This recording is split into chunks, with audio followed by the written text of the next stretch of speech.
or does the majority of the future like UST usage come from projects outside of Terra? And related to this, like, could you see many of the largest TeFi protocols migrating to their own Cosmos SDK at some point down the road? And like, would this be good? Would you support this or not good? Or yeah. Yeah, so I think ultimately over time, the growth of Terra adoption outside of the Terra ecosystem is going to be larger than internal growth.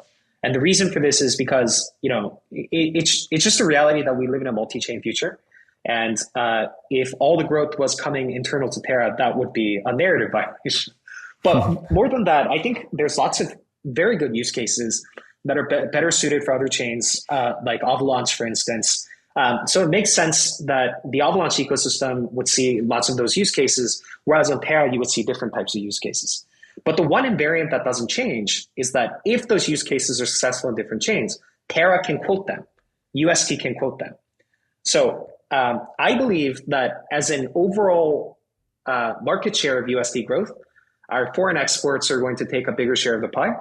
But at the same time, I think the Terra blockchain will grow very quickly as well. From a use case application perspective, I know you've been pretty vocal around gaming. We've seen a lot of interest in stuff like Axie, Takeoff, and GameFi. It's an area that I'm actively investing in heavily because I think it makes, and NFTs, I think it just makes crypto very relatable to a subset of people that may have never ever wanted to come over. Is that where you see most of the kind of, if you were to like extrapolate and say most of the growth is going to come from X pockets? Which ones are those and why? I don't want to. I don't think it's like gaming per se, but do you guys remember the time when Sims launched for the first time? Were you guys big gamers back in the day?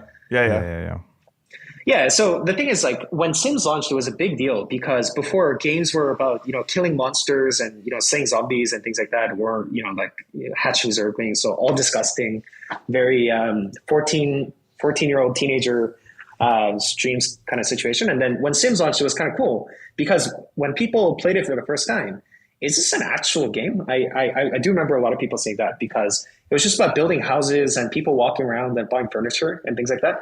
So it's sort of, I think it was the first time when you started to break down the boundaries of what made a traditional game. So i.e. living in fantasy, and then sort of having something that is a closer replica of the real world. And I think a lot of the games that are going to come on crypto over the next few years is going to be indicative of this.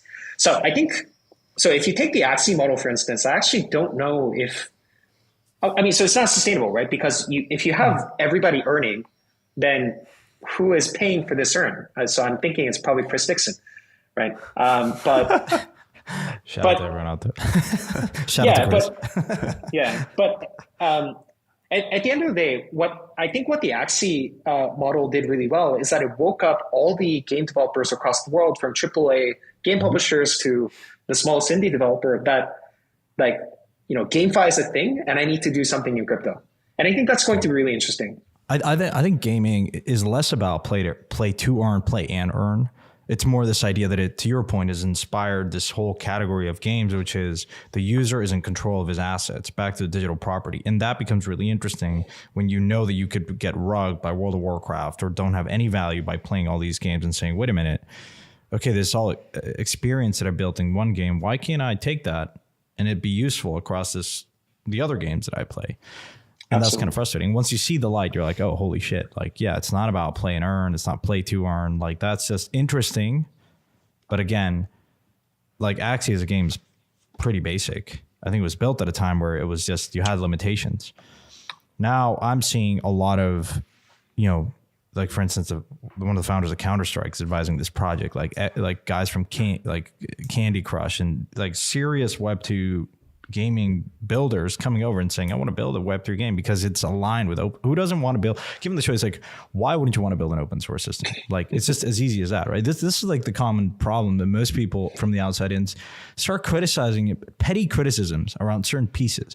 I'm like, yo, man, like this industry is not perfect. Can you fuck off? And for a minute, just assume the key property here, and it always has been, is given the choice, smart people want to build on open source systems, because you have the certainty that no one's going to rug you.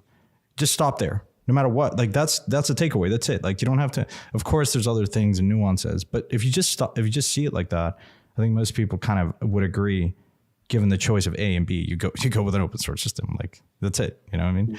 But anyways, which I was going to go with this. Sometimes I rant. In this case, though you are a very vocal person and I like that. You are not afraid to speak out and call, and voice your opinions. How have you felt that this industry has changed from a community perspective over the years? Okay, so I remember this one notable conversation that I had in 2018, I think, with an investor. So I met him at a conference, and then we were trying to raise money for Terra back at that time. And By the way, I gotta tell you, how old were you? How old were you at the time? You just graduated from Stanford, I guess, or just did? 2018. So that was so I'm 30 now. So 3 years ago, 27. Yeah, 27. Yeah. Okay. Yeah. 27 kid. In his mind, is probably a 27-year-old kid trying to build like another monetary the future system. of money. Sure. Okay, sure, fine. But anyways, continue. But this person was very young as well, and I remember this guy in like very tight, skinny black jeans and like leather shoes with heels this thick. And then so I start telling him about Terra, and then 3 minutes in, he cuts me short, and then yo, just tell me about the pumpamentals. And that was sort of like the pitching experience back in the day. So maybe we weren't speaking to the right people, but a lot of the people that we spoke to, some were very smart, but at the same time, there were lots of very well-known investors and people in the industry that that was a little bit shocking to somebody that was coming from outside of the industry. So, like I went to like private schools and, things like that, which is, I was living a very sheltered life. And then walking into crypto, it kind of felt like you were at a flea market a little bit.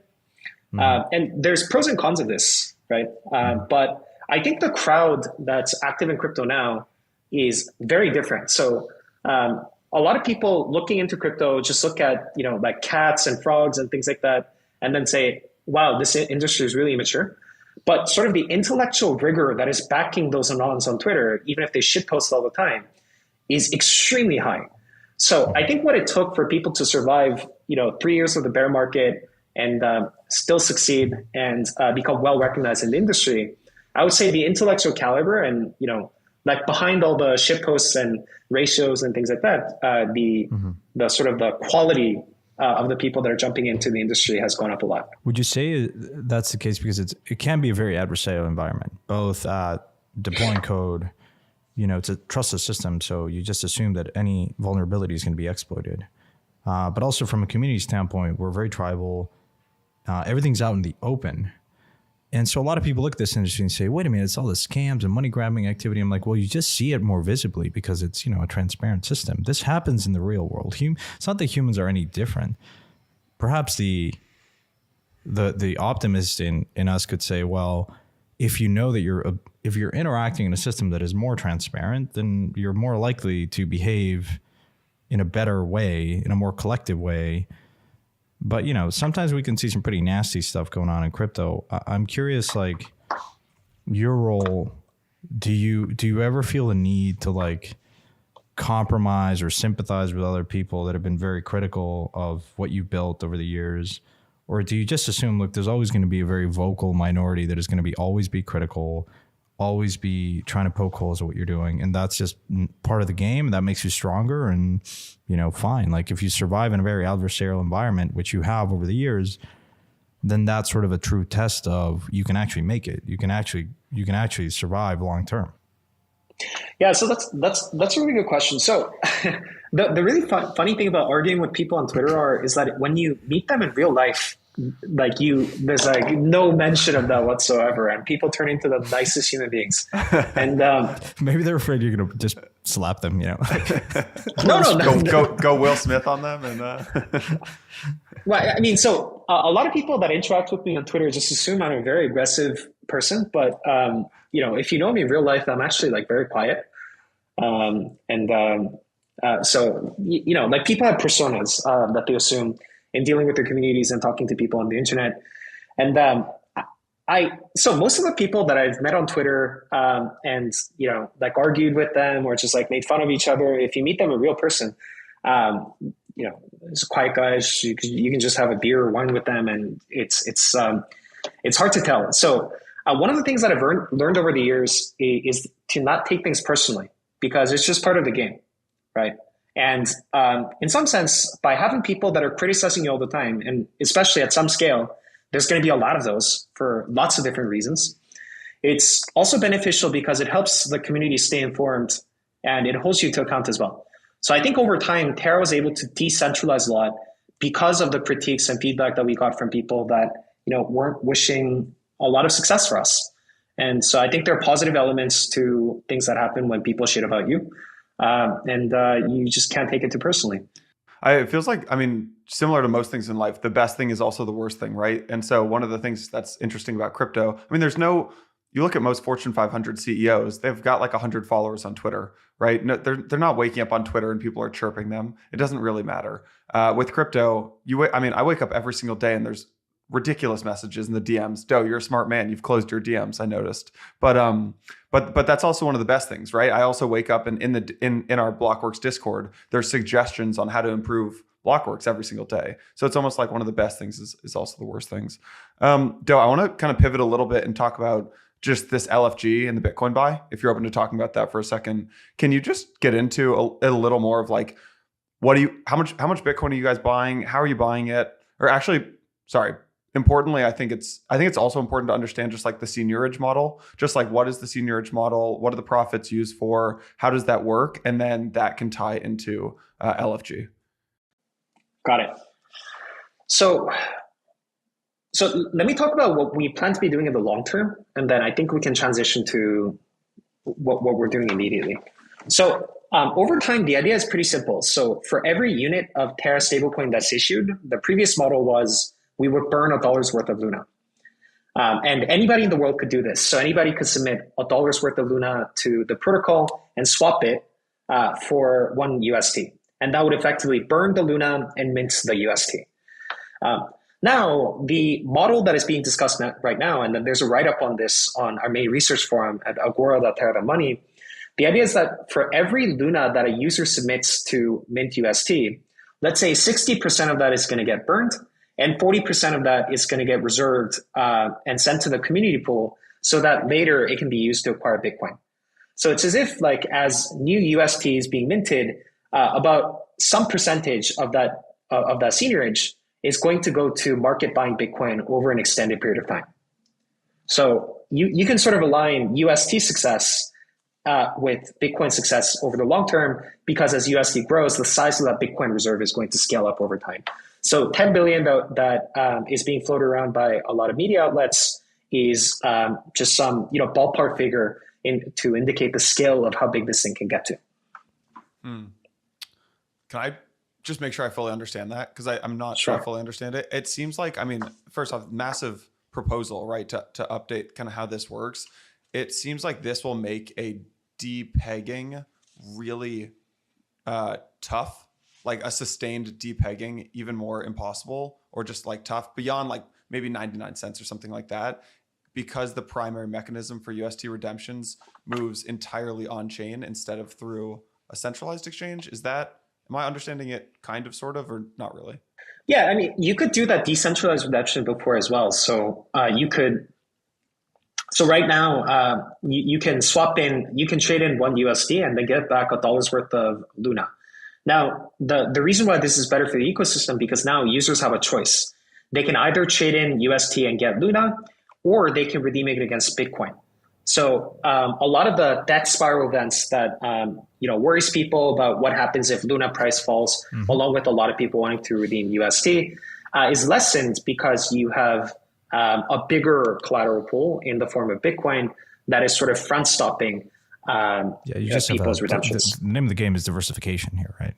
Right. You have, probabilistically. Well, and creating more demand for the reserve.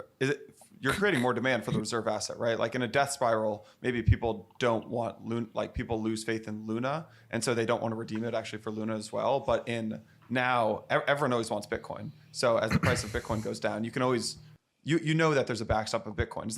Am I understanding that right? Yeah, I guess like it would it's kind of like a buffer, right? Because if in one scenario, extreme scenario, everyone wants to redeem for Bitcoin, you exhaust that pool. But it gives you like some time to maybe put in some measures in place to stop this death spiral, right? It's not to say that, look, Doe, would you agree? A death spiral is always possible. Like, this is the name of money is a social construct. When you understand that, there is always a version, no matter what is underpinning this, that trust is absolutely breached. And the consensus is this has zero value. Let's move and let's go quickly. And things spiral out of control. Like, that's just, of course, some are more fragile than others. And so you say, okay, what can I do to buffer this, to mitigate that eventuality, to harden the social kind of perception of what of what is this, whether it be a diamond, whether it be gold, a pen, like whatever, right? And so that was, I think, is that like a fair is that how you see it? Like, you're never gonna like solve the idea that money is a social construct. At the end of the day, it's a perception that people have.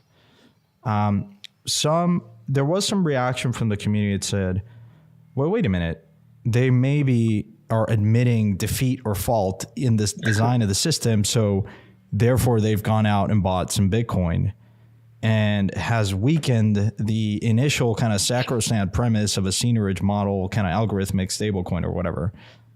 Like, do you sympathize with that view? Do you feel that that's like, have you heard this criticism before, or do most people look at what you've done and would you say it's like a very positive, overwhelming positive kind of support for this Bitcoin purchase as holding it as part of the reserve? An algorithmic stablecoin is obviously going to have weaker economic guarantees at the peg than will a leverage-backed or fiat-backed model will, right? So the fiat-backed model is going to have cliff risk because the deposits could disappear overnight, or like maybe somebody's been stealing funds in the background or something like that. But anyways, yeah, so like an algorithmic model is going to be able to is not going to be as able to withstand, like, let's say, a 90% redemption all in one day. Whereas a fully fiat-backed model should be able to do that.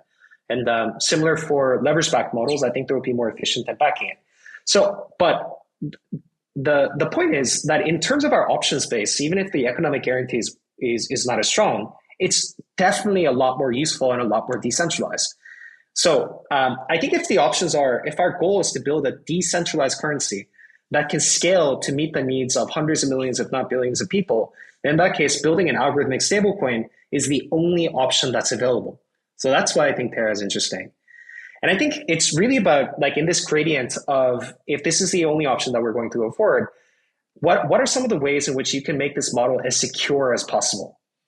And I think adding a neutral reserve in the form of Bitcoin is a pretty good strategic move, yeah.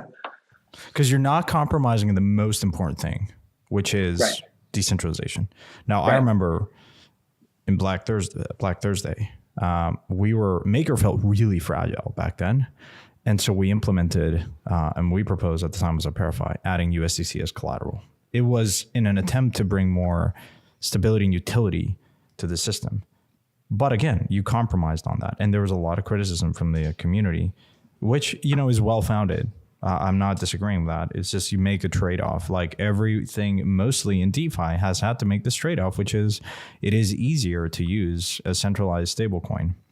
And the market speaks for itself. Like if you look at the stablecoins in circulation, most of them today continue to be centralized. Now, there is a version of that where you kind of really learn the hard way of how it's like flood insurance. Until you are flooded, you kind of don't understand that you should have bought this insurance until you live in a regime like Venezuela where fiat, like hyperinflationary environment, you don't kind of see the value. It's actually been like pretty impressive to see you guys not compromise on that at least and really push towards decentralization.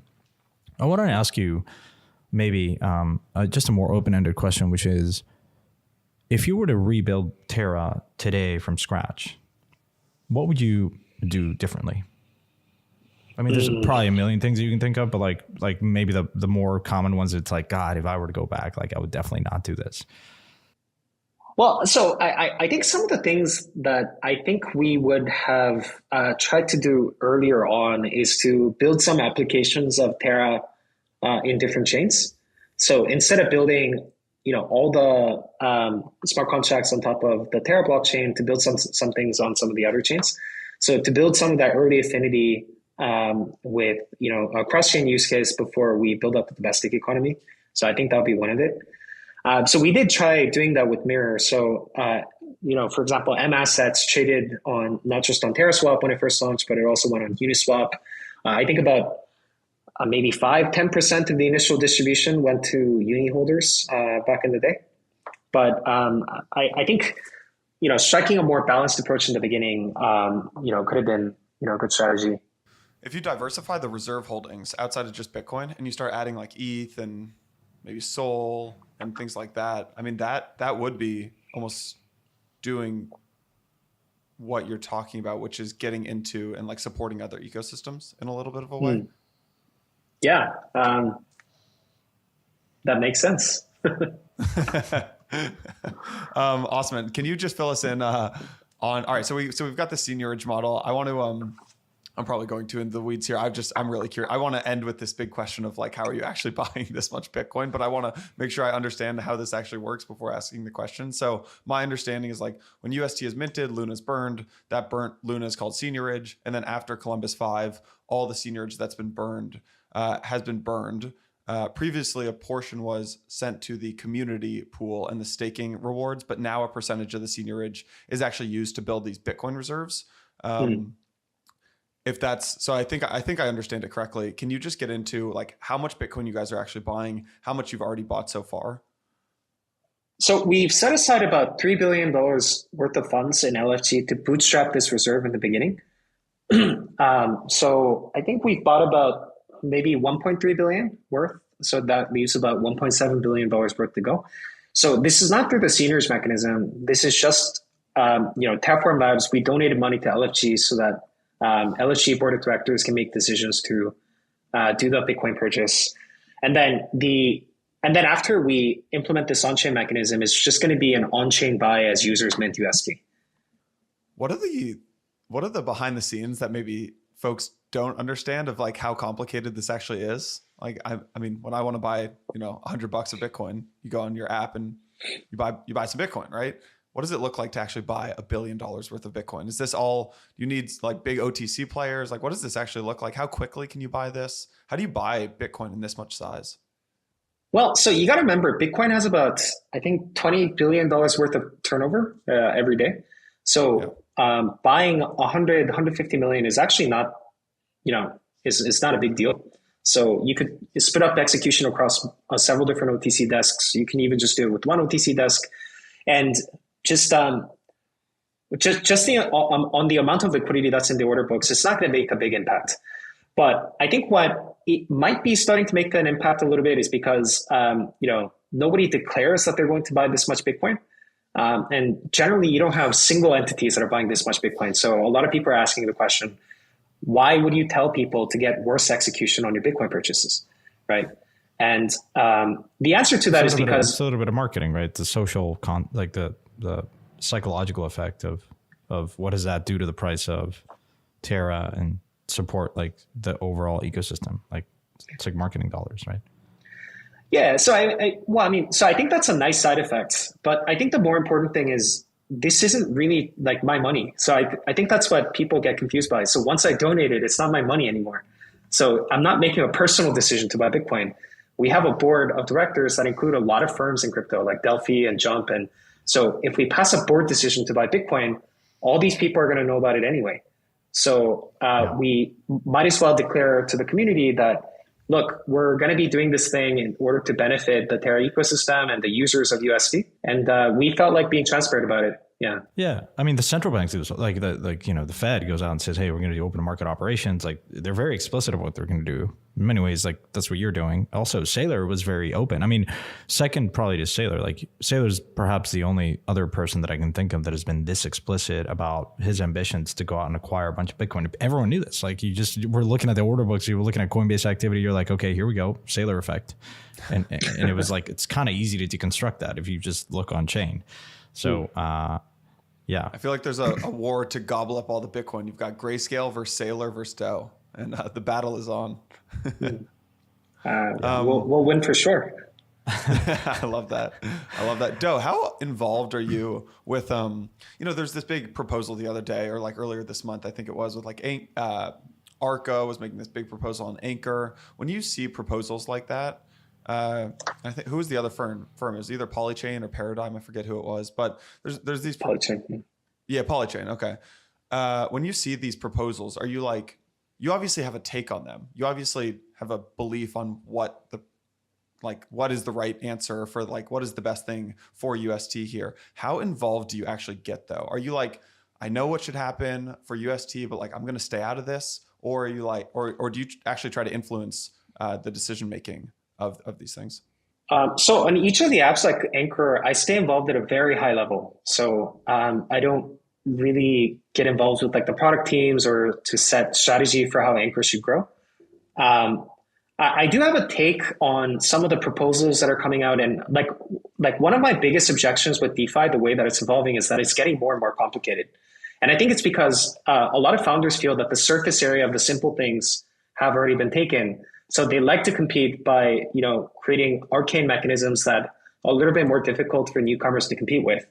And a lot of the new proposals that are coming to things like Anchor is like, for example, like require people to hold ANC, or like VANC, 3-3 types of mechanisms like protocol and liquidity and things like that.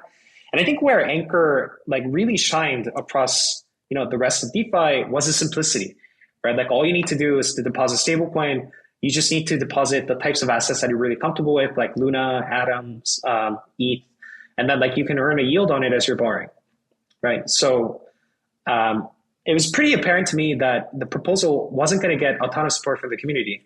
Now, what the main takeaway is that there's a lot of holder demand from people that are holding ANC for there to be better tokenomics for ANC, so that the token price can better reflect the success of the protocol. So right now it's just getting farmed to death. And number two, there's some sentiment that the 20% yield that Anchor is offering is not sustainable, right? I have takes on them, but this sentiment by the community is definitely something that needs to be addressed over the coming months. Maybe let me ask you a different side of it, which is, does it really matter to you if you have hundreds of apps in the ecosystem? Not today, but in a version like Anchor, is it Anchor and if it's been farmed to death? Well, obviously not. You can mitigate that. You can create better incentives for people to hold this token, and might impact the yield and all this stuff, and create more sustainable. It's felt to me like most of DeFi has just sort of been very short term focused and hasn't really placed a lot of emphasis in the sustainability of customer acquisition and retention. It's a very competitive landscape. You launch what is an interesting liquidity mining program with interesting yields, and then you get one up by another protocol. And these protocols have short lives and attention spans of this mercenary capital. But back to your original point, which is your focus is to increase the demand of UST and bring value back to the Luna ecosystem. Like, hey, is there a part of you that says, well, I don't really care, Anchor at the end of the day is attracting and bringing more set of users that perhaps are yield farming in Ethereum. They come over to Terra. You hope that you retain 3, 5, 6 out of 10 that may stop using Anchor but are going to go to another protocol, but at least stay in the Terra ecosystem. And it's kind of like marketing, like sales and marketing dollars, a traditional company.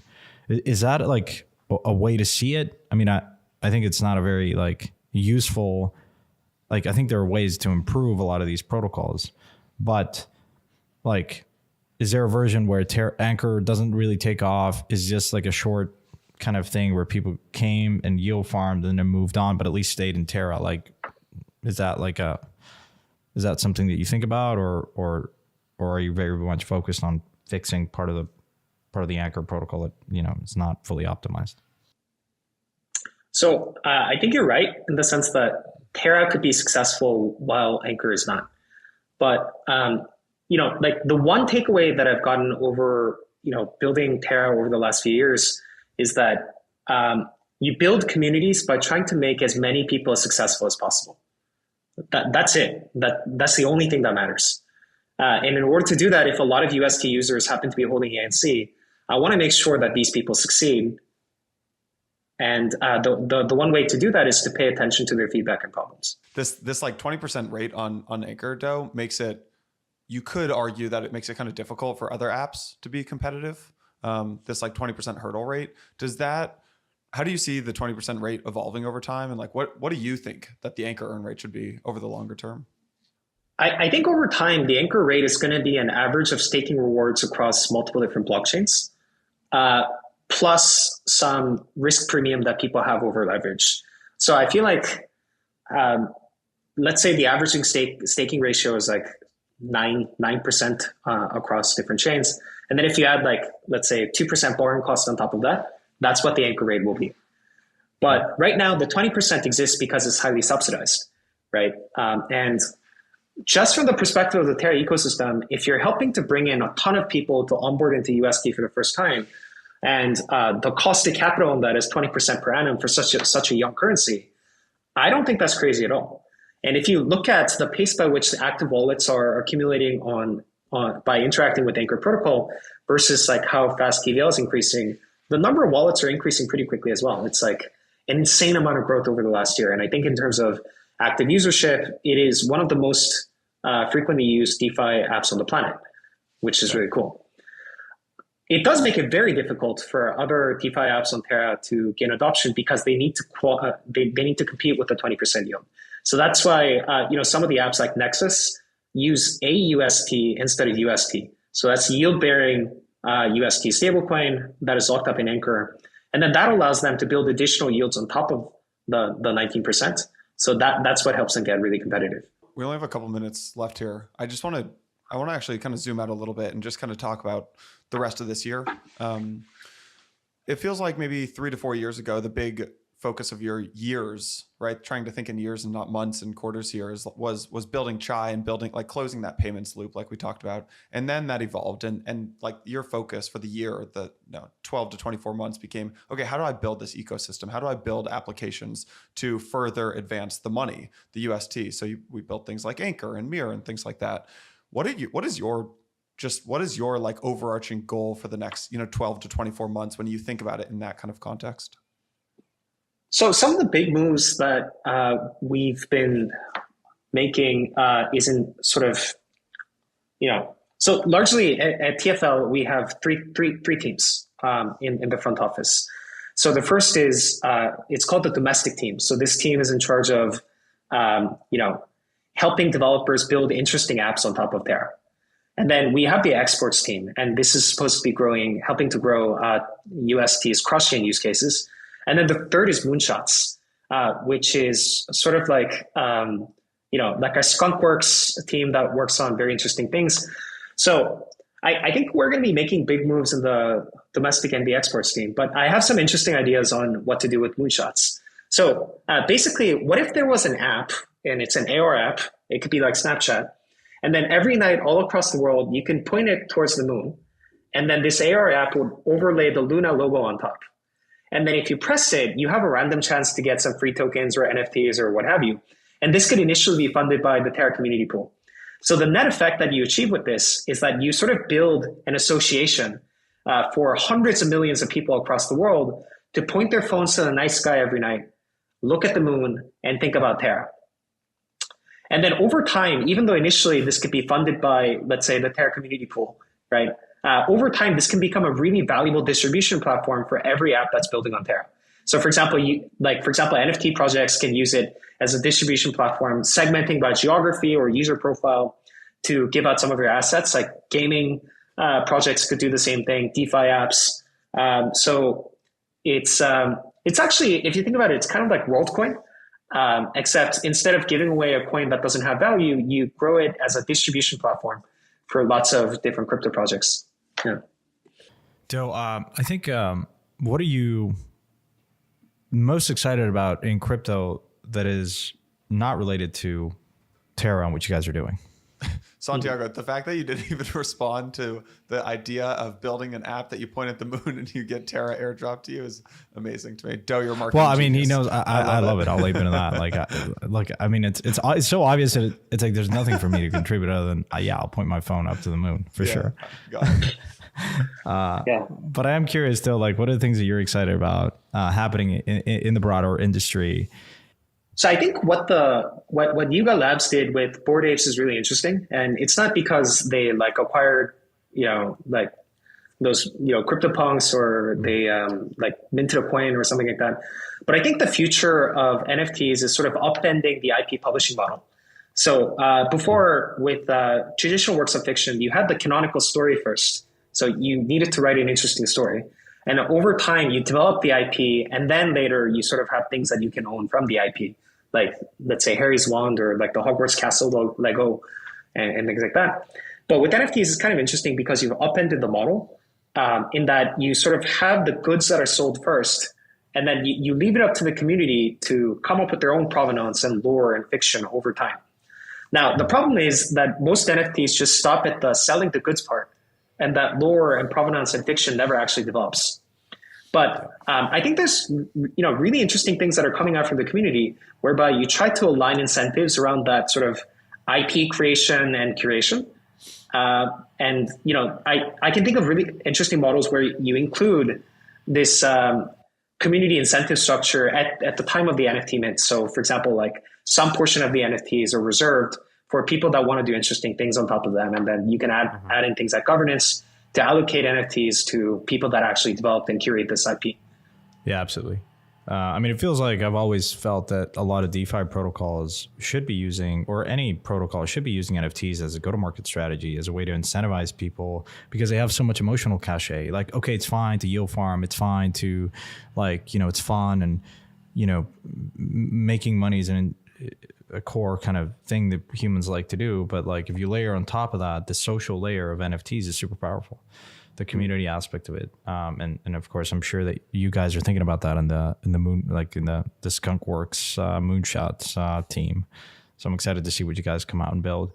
Doe, it's been fantastic to have you. I want to leave with one thing, which is, I can't think of perhaps few protocols that are this exciting, but also have like it typically are not as widely known, or there's controversy around it, or there's, common criticisms. To anyone out there listening, like, maybe just parting thoughts, things that you want to just people to take away from this episode, and why do we leave it at that? I should have researched what your key audience is, but I'm assuming that it has a lot of people that are interested in Web3, thinking about joining. And what I wanted to say is that looking from the outside in, it could seem like, there's a lot of redundant innovation and things like that are being built on crypto. But I think, every day it gets more exciting to build really cool apps. So if you're thinking about building, a Web3 application or company, reach out. It doesn't matter if it's on Terra. Would love to help any future builder, get acclimated and getting started as quickly as possible. That's amazing. Jason, anything else to add? No, man, this has been an awesome conversation. I think Santi and I are rooting for you, and I think a lot of folks in the community are rooting for you. So, yeah, man, best of luck with everything. And yeah, thanks for coming on Empire. Thank you so much. Thanks, so it's great having you on, man.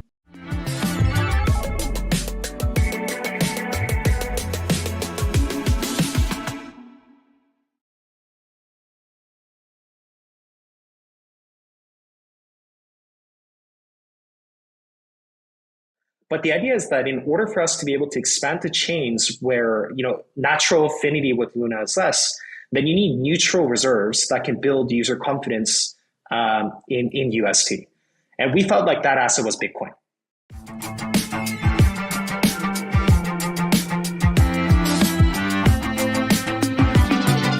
All right, everyone, welcome back to another episode of Empire. We have Kwon, who is the most highly requested guest on Empire. So, Do, my friend, welcome to Empire. Thanks for having me.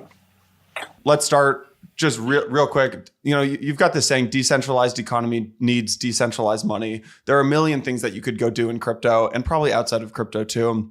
You've decided to kind of go after this, like the proverbial holy grail of crypto, right? Which is fixing the money. You've got these like three types of stables, right? You've got fiat, which I would say maybe USDC, like you mentioned, where there are a couple of different issues there, maybe like security of the issuer, regulatory risk. You've got these leverage-based stables, maybe DAI, I would bucket in here. And I've heard you talk about this as well. There's some scalability issues around this because of like because of like leverage demand and things like that. And then you've got these algo stables, which historically have not actually worked because you've got the stability trade-off that could lead to a death spiral. And they've generally failed due to this kind of like lack of demand and unsustainable APYs that usually attract this like mercenary capital. How does UST and the stablecoin that you guys are building differ from the algos or the leverage-based stables or the fiat backed stables so far? Yeah, so there are largely three main flavors of stablecoins. So the first is fiat-backed, the second is leverage-backed, and the third is algorithm-backed. And all three of these have different, stability profiles and pros and cons. So with fiat-backed stablecoins, they can be censored. So that's a major problem. So the underlying bank deposits could be seized, or different types of rules and asset seizures could be enforced by whichever regulatory body feels like they have control over these centralized stablecoins. And if you look at the long history of fintech and financial technology, it's always erred towards adding more regulation unless it was impossible to do so. So over time, compliance overhead and KYC, all of that starts to pile on. And I think that sort of defeats the entire purpose of using DeFi in the first place. If you have to submit like a bunch of on-chain paperwork to a centralized entity in order to get your transactions across. So I think it's going to lead to a subpar experience. And the entire point that there's so much centralization risk here defeats the entire purpose of DeFi and poses an existential risk to our entire industry. Yeah, no, I think you're absolutely right. Like, I mean, we were super early in DeFi, and it's always felt like crypto has been this industry of double standards, right? We preach decentralization, but most people, even Bitcoiners, hardcore Bitcoiners, still use centralized exchanges, and we take the short route to security, to decentralized, and a lot of DeFi is operated by regulated stablecoins, and that is really the Achilles heel of the industry. When I think of the success of Luna, I think it's been largely, and I tell this to most people, is I think you took a very consumer-centric approach from the very beginning. You said, let's build something that has underlying utility, not just speculation. Because most algorithmic stablecoins, this is what a time I'd invest in Basis coin or Base coin. And look, it's fascinating game theory, but it's fragile, especially at the very beginning. Whereas I think if you have the underlying bedrock of I think you guys were approaching it from, let's get Chai, this wallet, to be used by a lot of people in e-commerce. Sure, we'll have incentives for people to use this wallet versus Kakao or some other solutions out there. But if you have that underlying kind of bedrock, then there is more stability in the long term. I would succinctly describe it as utility brings stability to a stablecoin, especially an ambitious one that is meant to be decentralized. Much to my detriment, I actually passed on Terra because I had invested in Base coin, and I felt that it was like, all right, like game theory is fascinating, but these things are very experimental, very risky. But here you are today, to my understanding, you guys are widely used in Korea. You've expanded very regionally. I think you've gone to places like Thailand, where the central bank has had objections to what you guys were doing, and a lot of it in Asia. Maybe you can just give us a quick rundown of over the years, because it's been I think you were starting in 2017, 2018, right? That's when you guys kind of launched. So give us like a quick rundown of what has happened to where you are today, which is one of, if not kind of the most exciting decentralized stablecoin out there. But it wasn't a very linear, straightforward path to get there. So I'm curious if you could share with us kind of that trajectory, maybe in a nutshell, and then we can go deeper. Well, I mean, so I think the interesting thing about Terra is that I think the moderate success that we've had so far can largely be attributed to like us sort of relinquishing control over time. So if you go back to Terra in like 2018 and 2019, the entire thesis was payments. right? So the idea was that we would, bootstrap a large network of merchants and users that are willing to transact using Terra. And then we would use that to, and that would sort of build a network of people that are willing to hold and transact using the currency. And we would be able to, build, store value applications and things like that on top. But yeah, and I think we've had some reasonable success with that. So we've launched apps like Chai in Korea. So the idea was that we would close the retail loop with things that people can buy and transact with using, Terra payments. So you could take it to most e-commerce merchants of your choice. I could go to movie theaters, convenience stores, and things like that. And because it sort of natively hooks up to the Terra Station wallet as well, like you could, live off of your staking rewards, for instance, which makes the Luna flywheel that much more interesting. And then if you don't want to do that, you could just top up using your bank account balance. And then in the background, the app will purchase stablecoins for you and then, onboard you to the rails. But I guess the main problem with that type of approach is that given, we sort of had most of the control over the full stack experience. So we were building the blockchain, we were building smart contract, payment systems on top of it, and then we were building a payments company. That sort of was very difficult to build an entire ecosystem around it. So with only one innovator on top of the Terra blockchain, it was relatively hard to compete against other ecosystems that had, hundreds, if not thousands of developers. And I think at some point we sort of learned that lesson and then sort of went into a more ecosystem building approach where we spun out Chai into a separate entity. And then we spent a lot of time thinking about like how would you make Terra stablecoins itself really useful instead of trying to build a company that happens to use Terra stablecoins. And then the rest is history. Would you say that the focus today is more on the ecosystem and inviting developers? I mean, the Cosmos SDK is kind of, there's a lot of developers out there building. So it's fairly easy for someone to come into their ecosystem and just build whatever application they want. And to date, you've seen a host of projects, some of which I'm an investor in, like Anchor, for instance, which is savings, more savings centric, and then Mirror, which allows you to invest in kind of, stocks. So there's added layers of utility now in the Terra ecosystem. Is payments still a primary kind of gateway, a necessary evil, if you will, maybe like running at a cost or just you have to always kind of have it there? Or is that no longer the focus for you guys? So I've sort of over time developed a thesis on why crypto is important. And so the way that I think about it is that crypto is, so the reason why I think crypto is interesting is because it sort of allows people to migrate to the internet faster than before. And, think about it. So like prior to Web3, people spent most of their time in the physical world and only went to the internet to consume information, talk to people, or watch porn. In some cases, all three of these things were the same.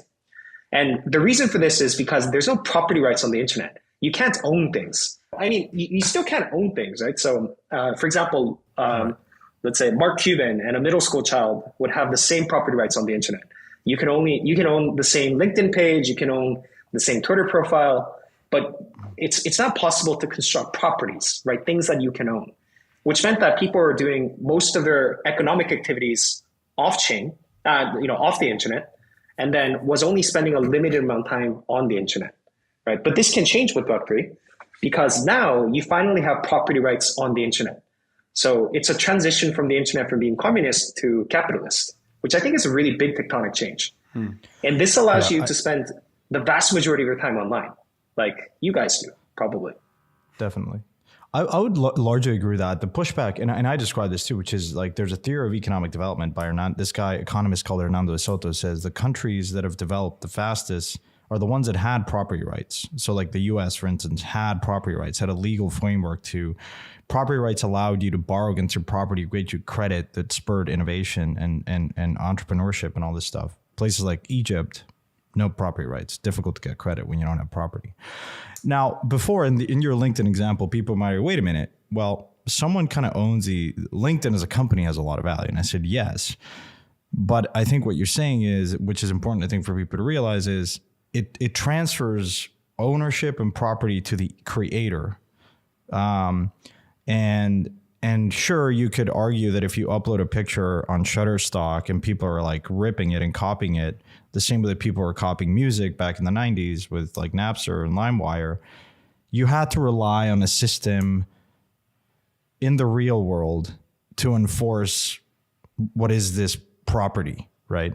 You would sue someone and then it's a messy process, and any IP lawyer would tell you, yeah, this works because they profit, and lawyers always win in this battle, but not so much the artist, not so much the creator. Whereas now you have the ability to create this property that is enforced by math. Yeah. I mean, it feels like what you're talking about, Doe, is like, if I had to summarize what you're saying in one sentence, it's previously, but like pre-Web3, you basically had play was on the internet and work and play was in the physical life. And what Web3 is allowing you to do is actually take that work element because of property rights, and now you can actually work on the internet. So is that, I don't know, it kind of feels like that's the thesis a little bit. Yeah, absolutely. Yeah. So let me actually, I mean, it feels like when I'm looking at this from an outsider, like I see you, like the entrepreneur and the founder, it feels like there's kind of been 3 steps, right? And it's really interesting. I mean, you've built this whole open market operation without a centralized entity. It's fascinating to watch. It feels like step 1 was closing, you called it the retail loop, but really it's like the money loop. You closed the money loop in Korea with Chai. So that was like step 1. And then you're like, oh wait, we need to do more things because money's not just about spending, it's about saving and investing. So then step 2 was you had to go out and build the platforms. So you guys built things like, and the ecosystem built like Anchor and Mirror and other platforms like that to allow you to save and invest and obviously spend with Chai. And now we're moving on to stage 3, it feels like, where you're like, all right, great. We've got all the platforms to let you do things with your money. Now we need to build confidence in the reserves and actually turn this money into like, because money is about the demand, but it's also about the mentality of money. Pure social construct. Yeah, the pure social construct. And now that's it feels like we're moving into step 3 with like LFG and buying Bitcoin. Is this how you see it in these stages, or? Yeah. Although I think with LFG's purchase of Bitcoin, a lot of people understand the economic argument. So why it's good to have an exogenous asset that stabilizes the price of Terra. But I think most people are missing the diplomatic argument. And the diplomatic argument is as follows. So when Terra was the main stablecoin of the Terra ecosystem, and it got pretty big on just being that, right? Like Terra is the second largest smart contract platform by TVL in crypto. But the ambition isn't to be the largest stablecoin in the Terra ecosystem. It's to be the largest stablecoin, period. We would like to be the decentralized money or some set of decentralized money. We would like that to quote all liquidity in crypto. We would like that to be the main quote currency across all liquidity pools in DeFi. We would like these decentralized stablecoins to basically allow the rest of the DeFi stack that's built on top to be set free. And in order to do that, you need to build confidence for users that are outside of the Terra ecosystem. So if you look at lunatics that are using Terra at like UST on Terra, there's no objection that Luna is a quality reserve asset. Like if you talk to any Terra user, they'll be like, yeah, don't worry about it. Luna's backing it. But if you talk to an average user on Ethereum, for instance, or on Solana, they don't share the same confidence for lots of different reasons, right or wrong. But the idea is that in order for us to be able to expand to chains where, natural affinity with Luna is less, then you need neutral reserves that can build user confidence in UST. And we felt like that asset was Bitcoin. Yeah. I think that's a really interesting observation where, my foregone conclusion around like seeing all the other experiments, because this space of algorithmic stablecoins, ambitious, but is littered with failed experiments, basis, EST, ESD. And look, as you say, it's still very early stage and experimental, but it is felt that you guys have broken out, and I would attribute it to utility again. Payments is a big part of that. Actual non-speculative activity, backing and supporting the reason why you'd want to use this stablecoin, other than just I want to play the Ponzonomics. And I think, in what version, and feel free to push back, like in what version does this derail? Like, like removing kind of like political stuff and all this stuff, which could make your life difficult from the consumer standpoint. Like, you know, if like the Bank of Thailand, I think, tried to do this, which is anyone in Thailand's using this, we're going to like make your life super difficult, which, by the way, is like an argument that applies not only to a stable coin, it could be for Bitcoin too. So like, I want to remove that from the equation because that's always a risk that we climb in this industry, although I think diminishing. But what would be like the reasons why, like, that you're mostly kind of worried about? You know, I think it's been pretty interesting to see even Bitcoiners like Pomp, for instance. The guy has never tweeted about DeFi ever. I think he missed the boat. He's sour about it. Now he's going out and saying, hey, look, people should look at what Terra is doing as embracing kind of the Bitcoin standard. And it's been interesting to observe that even like more diehard Bitcoiners have endorsed you guys or just have been coming out supporting you because all of a sudden you kind of win over that community. So it's a pretty interesting kind of business development strategy that you mentioned. But I'm curious. I mean, that feels like the most by the way, Santi, I just want to add to that. That feels like one of the most important things about this LFG, the Bitcoin buy, is like ignoring the benefits of like the peg stability and anti-bank run and things like that. The Bitcoin purchase in my mind is so freaking smart because everyone in crypto views Bitcoin as like this hard reserve currency, right? And it's almost non-tribal everyone thinks of the Bitcoin Max as like very tribal, but it's very non-tribal when it comes to the smart contract wars and like the platform wars. And it feels like it's very targeted in going after the Bitcoin community because that's a completely untapped area as it relates to DeFi, right? It's this win-win where all the smart contract L1 communities respect Bitcoin as a reserve asset. And then you kind of get the Bitcoin community aligned with UST. Or even if you get them adopting DeFi, like that's a massive win, not just for Terra and not just for Bitcoin, but the entire space. And I actually think, I mean, Doe, I'm sure you saw the Avalanche bridging with Bitcoin. Like I think this could be the first move in all of these L1s are going to integrate with Bitcoin in some way, in my mind. But so now that you have this attention from the Bitcoin community, Doe, how do you actually start them to use UST? Because they might love it. They're like, yeah, this guy, you know, these guys are going to buy a bunch of Bitcoin. Great. Pump my bags. Fine. Great. But how do you, like, what is your strategy into actually bridging and bringing utility, a DeFi ecosystem in Bitcoin that has been non-existent? Well, so I think it's a couple of things. So, I sort of think about the Bitcoin community as the, well, like in some ways, like the middle class of crypto in some sense. So what I mean by this isn't to say that Bitcoiners aren't rich. They're very rich. But you have a lot of people in the Bitcoin community that are very casual users, right? So which means that they hold crypto. They might transact with it. They might have a crypto.com card. They might, you know, give money to their friends or family on holidays in the form of Bitcoin. So they could be like very small time evangelists. I felt like, you know, what we're trying to do with this is to build neutrality. We're trying to build, bridges to lots of different ecosystems. And Bitcoin is the only asset in crypto that I feel like that doesn't have controversy, right? So for example, if you try to build up reserves in Ethereum, for instance, which honestly, I think it could go up more, right? There's higher beta, right? But if you try to take that asset and then bridge it to, let's say, the Solana ecosystem, there is going to be like a decent amount of, political dissent and tribalism there, like rejecting the efficacy of that asset versus Sol. Whereas if it's backed by BTC, even if it doesn't move as much, like people are nobody's going to question whether Bitcoin is an appropriate asset. So as Terra starts to scale its presence across multiple different chains and become a cross-chain asset, we felt like Bitcoin would and should be, holding the majority of the reserve bandwidth. Do you stop at Bitcoin or do you go and do other stuff? I think we should eventually diversify the reserve a little bit and then hold different types of assets. But I think it should start from, like a position of strength as LFG and, the Terra reserves being the largest single wallet holder of Bitcoin. Right. And then I think it can transition to other things. A lot of what we've seen in DeFi has been this political game, right? You see curve wars, you see, the power now of governance tokens and influencing certain parameters that, in many ways, like you see this in the real world. You see governing bodies and you see, the IMF and the World Bank and the UN and governments, the U.S. government having, a privileged position in the global monetary system because everyone adopts the dollar as a reserve asset and, whatever. I'm curious, like, how do you see this?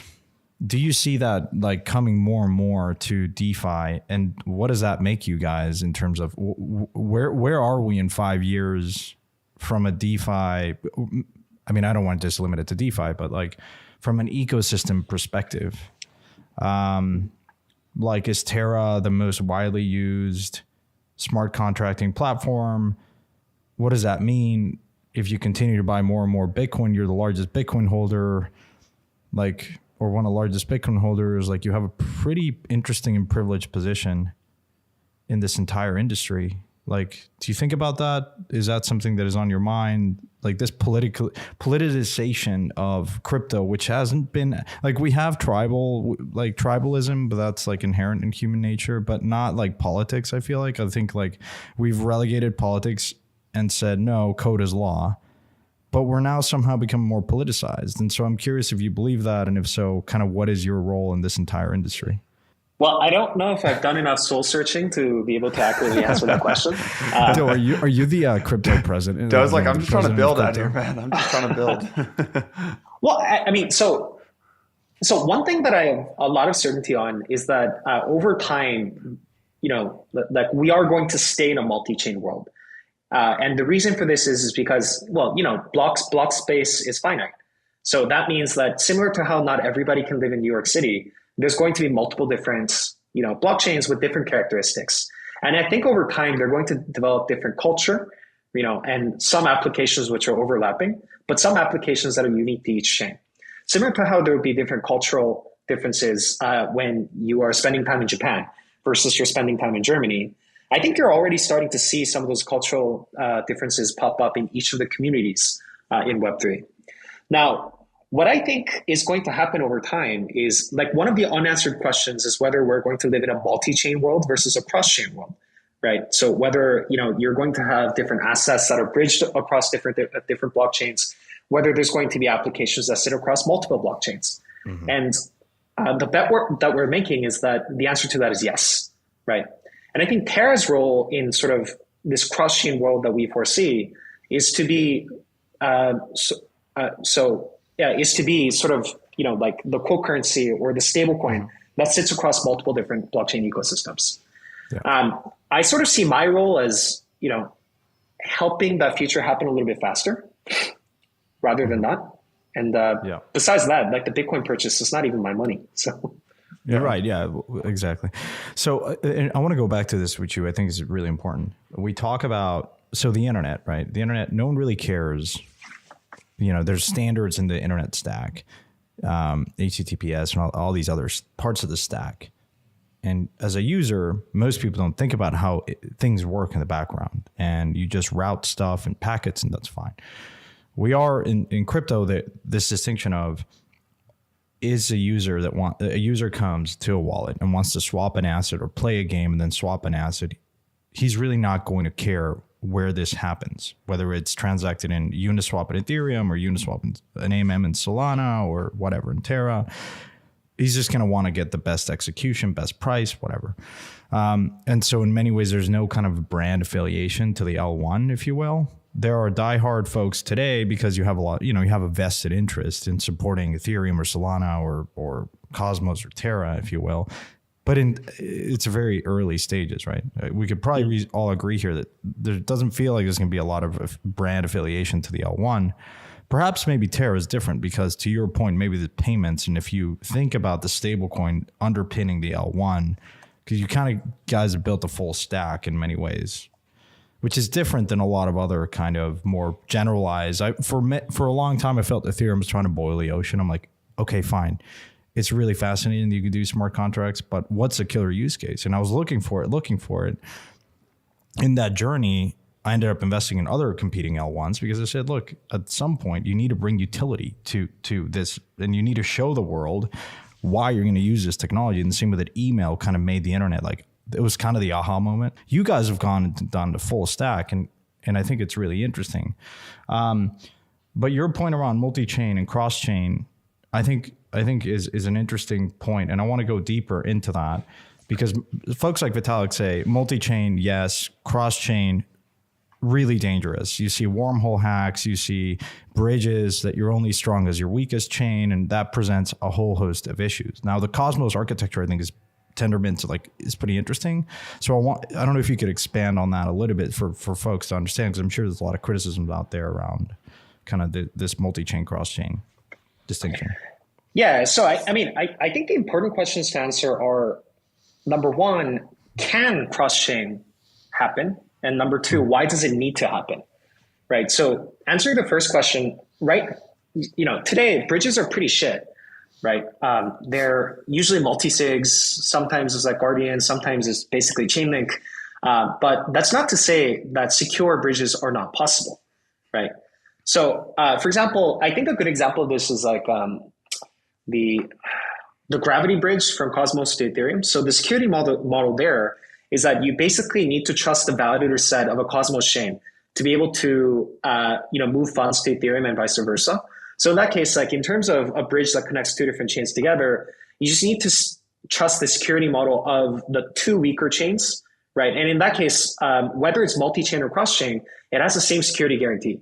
Because if your L1 is going to go down anyway, then in that case, like you might as well trust the cross-chain bridge, right? I think you can sort of apply similar models to sort of a cross-chain world. So let's say that if there was a bridge and then the stake of this chain becomes very, very valuable, and then they sort of have a proof of stake method in terms of deciding whether an asset gets moved from a chain A to chain B, then in that case it's totally viable. So for example, if Terra added sort of a bridging model to its layer one, I would say that that's pretty secure as far as it goes in proof of stake, given the size of Luna's market cap, right? So I think it has the added benefit that if you end up having bridges that have very secure and very distributed stake, and then you use this as a bridging method to move assets from one bridge to the other, one blockchain to the other, then I think it can get very secure. Mm-hmm. I think back to your analogy of urban development, like New York, for instance. If Terra is New York, and there's a lot of other suburbs that want to connect to Terra, not all roads are created equal. Not all means of transportation are created equal. So maybe the main highway from New Jersey to New York is fantastic, pristine concrete. Now, the highway from, I don't know, upstate New York to New York might be absolute crap. And in many ways, like, do you as kind of the hub decide which bridges or which other chains you want to connect to? And might there be an instance where you wouldn't want to connect to another chain because, you just feel that it's going to maybe not threaten the economic security of your chain because you're stronger, but nonetheless, it creates a bad experience for people that are bridging over. And you'd much rather have them not bridge, but just move altogether and reside in New York. So right now, Terra is not trying to become sort of a bridging hub, if you will. So we would like to get Terra USD into lots of different chains, but we don't necessarily have an interest in being a hub, if that makes sense. So that has sort of led a lot of bridging protocols, like, for example, Wormhole, Axelar, Seller, Layer Zero, to all connect to Terra and route UST to different chains. So there's actually massive fragmentation in UST. If you look on Solana, if you look on Avalanche, if you look on Ethereum, there's multiple different versions of UST that are live, and that's indicative of lots of different bridging protocols that are fighting for market share in the cross-chain ecosystem. I don't think our preference matters very much. I think ultimately there's going to be one or two bridges that win out. Maybe they're focused on a couple of use cases, but I think UST will always be a popular asset to bridge over because I think it's the largest market cap asset that actually makes sense to bridge, right? So for example, USDC or Tether, they issue across multiple chains, doesn't make sense to bridge. It doesn't make sense to bridge over, assets like Aave or something like that, because like, why would you want to trade Aave on a different chain? Unless it's like an L2, then that kind of makes sense, but those have different bridging models. So cross-chain stablecoins, I think a really big use case for bridges. So I think there's going to be a lot of fragmentation. We have some ideas in terms of which ones that we think are better, but we're mostly sitting this one out and seeing who wins. Back in February, Avalanche, the Avalanche DEX Pangolin announced that UST was going to be its default stablecoin. And I'm trying to figure out, like, how do you decide what to prioritize, right? Because I think there could be crossroads in your decision making when you're deciding, like, do I prioritize Terra, the ecosystem and the blockchain, or do I prioritize UST? And it seems like, I'm just trying to read between the lines here, it seems like everything that you've ever done is to make UST more powerful and UST stronger.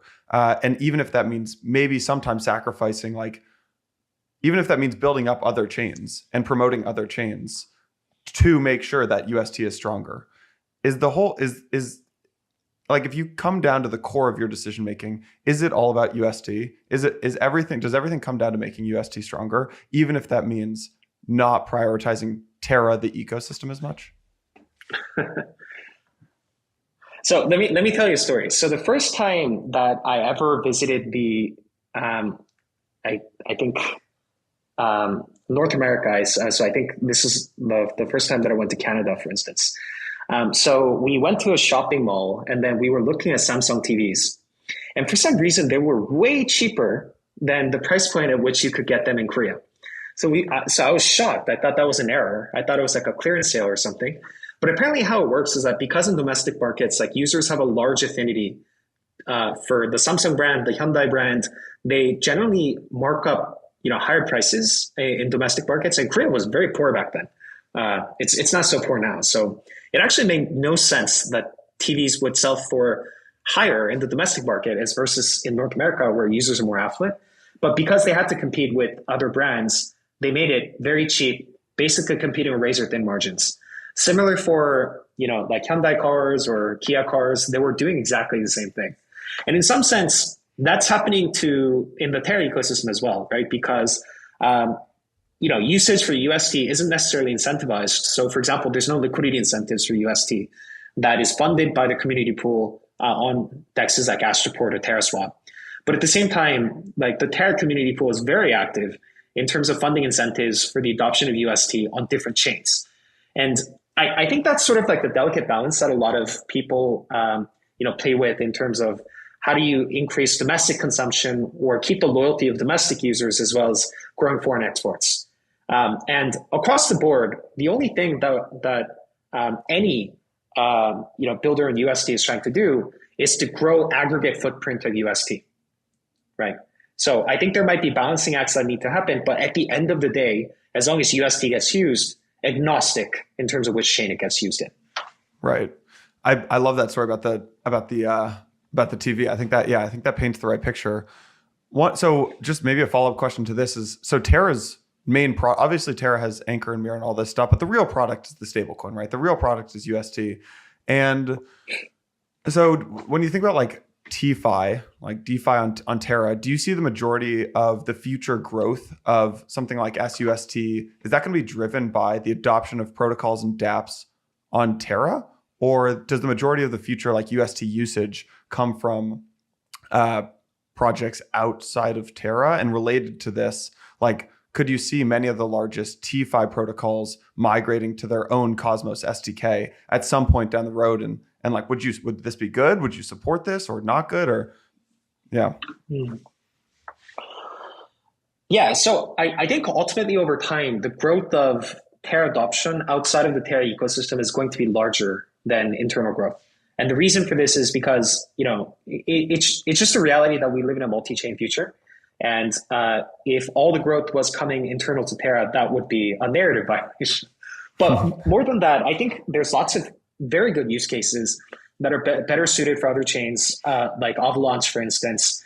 So it makes sense that the Avalanche ecosystem would see lots of those use cases, whereas on Terra, you would see different types of use cases.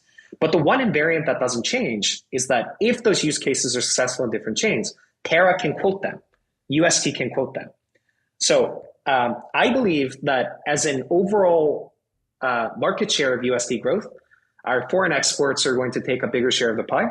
But at the same time, I think the Terra blockchain will grow very quickly as well. From a use case application perspective, I know you've been pretty vocal around gaming. we've seen a lot of interest in stuff like Axie take off, and GameFi is an area that I'm actively investing in heavily because I think it makes, and NFTs, I think it just makes crypto very relatable to a subset of people that may have never ever wanted to come over. Is that where you see most of the kind of, if you were to like extrapolate and say most of the growth is going to come from X pockets, which ones are those and why? I don't want to. I don't think it's like gaming per se, but do you guys remember the time when Sims launched for the first time? Were you guys big gamers back in the day? Yeah. Yeah, so the thing is, like, when Sims launched, it was a big deal because before, games were about, killing monsters and, slaying zombies and things like that, or, hatching zerglings, so all disgusting, very 14-year-old teenager streams kind of situation. And then when Sims launched, it was kind of cool because when people played it for the first time, is this an actual game? I do remember a lot of people saying that because it was just about building houses and people walking around and buying furniture and things like that. So it's sort of, I think it was the first time when you started to break down the boundaries of what made a traditional game. So i.e. living in fantasy, and then sort of having something that is a closer replica of the real world.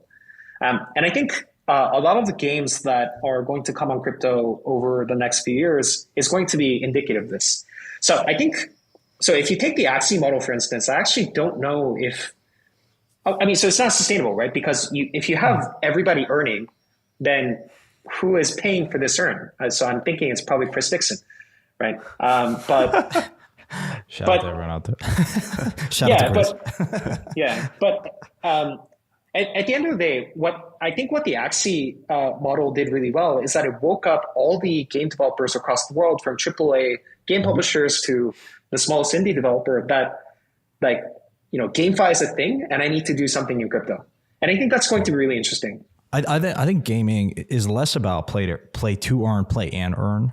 It's more this idea that it, to your point, has inspired this whole category of games, which is the user is in control of his assets, back to the digital property. And that becomes really interesting when you know that you could get rugged by World of Warcraft or don't have any value by playing all these games and saying, wait a minute, okay, this all experience that I built in one game, why can't I take that and it'd be useful across the other games that I play? And Absolutely. That's kind of frustrating. Once you see the light, you're like, oh, holy shit. Like, yeah, it's not about play and earn. It's not play to earn. Like, that's just interesting. But again, like Axie as a game's pretty basic. I think it was built at a time where it was just, you had limitations. Now I'm seeing a lot of, like for instance, one of the founders of Counter-Strike is advising this project, like guys from Candy Crush and like serious Web2 gaming builders coming over and saying, I want to build a Web3 game because it's aligned with who doesn't want to build, given the choice, like, why wouldn't you want to build an open source system? Like, it's just as easy as that, right? This is like the common problem that most people from the outside in start criticizing it, petty criticisms around certain pieces. I'm like, yo, man, like this industry is not perfect. Can you fuck off? And for a minute, just assume the key property here, and it always has been, is given the choice, smart people want to build on open source systems, because you have the certainty that no one's going to rug you. Just stop there, no matter what. Like that's a takeaway. That's it. Like you don't have to, of course there's other things and nuances, but if you just see it like that, I think most people kind of would agree, given the choice of A and B, you go with an open source system. Like that's it. You know what I mean? But anyways, I was going to go with this. Sometimes I rant. In this case, Doe, you are a very vocal person and I like that. You are not afraid to speak out and call, and voice your opinions. How have you felt that this industry has changed from a community perspective over the years? Okay, so I remember this one notable conversation that I had in 2018, I think, with an investor. So I met him at a conference, and then we were trying to raise money for Terra back at that time. And By the way, I gotta tell you, how old were you? How old were you at the time? You just graduated from Stanford, I guess, or just did? 2018. So that was, so I'm 30 now. So 3 years ago, 27. Yeah. 27. Yeah. Okay. Yeah. 27 kid. In his mind, he's probably a 27-year-old kid trying to build like another monetary the future system. of money. Sure. Okay. Sure. Fine. But anyways, continue. But yeah, this person was very young as well. And I remember this guy in like very tight, skinny, black jeans and, like leather shoes with heels this thick. And then,